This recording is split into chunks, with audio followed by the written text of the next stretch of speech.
Hello everyone. In this video, we're going to talk about DDoS and what it is. DDoS stands for Distributed Denial of Service.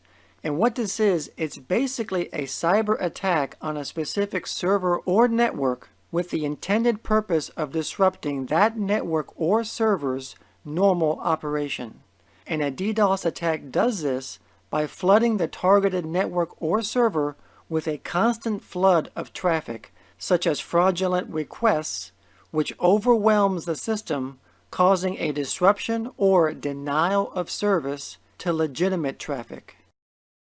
So for example, here we have a web server, and let's just say that this web server could belong to a company that sells their products over the internet. And over here we have a couple of customers with their computers that are browsing the company's website, looking at the company's products or services. Now let's just say that someone just wanted to do an attack on this company's web server. And let's just say that they're going to attack the server for whatever reason. For example, maybe they don't like the company, or they don't like the owners of the company, or whatever. So what happens is the attacker is going to use their computer and their program to attack this server and flood it with fraudulent data traffic to try and disrupt its service. Now this is not a DDoS attack. This is just called a DOS attack, which stands for Denial of Service, because a DOS attack is an attack that's just coming from one source. Now normally a network or server is able to handle an attack from a single source, because it's easier to pinpoint. The server can just simply close the connection where the attack is coming from. So that's not really a problem.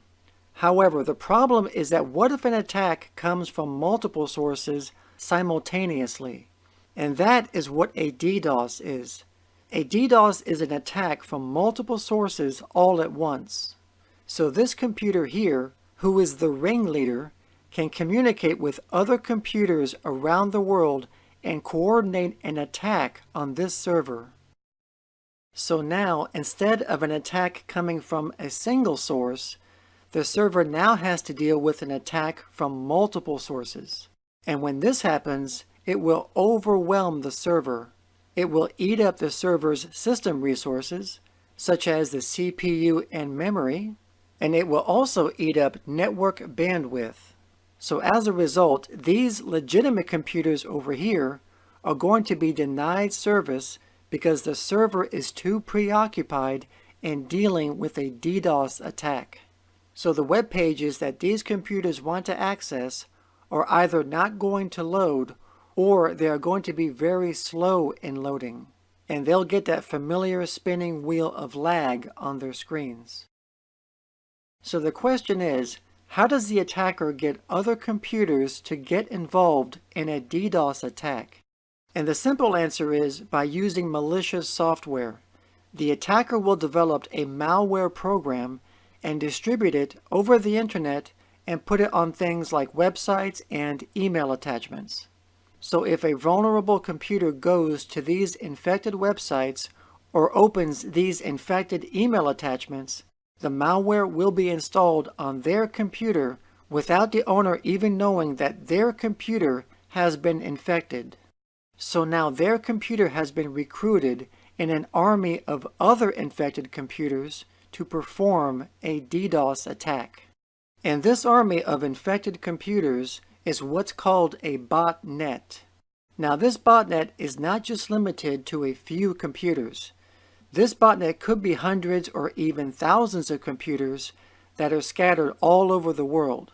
So now this botnet can be controlled like an army, waiting to receive instructions from the attacker, who is now like a centralized command and control center for the botnet. And then the attacker can send out commands to all these computers and to tell them to attack at a certain date and time. And then once that set time is reached, the attack begins.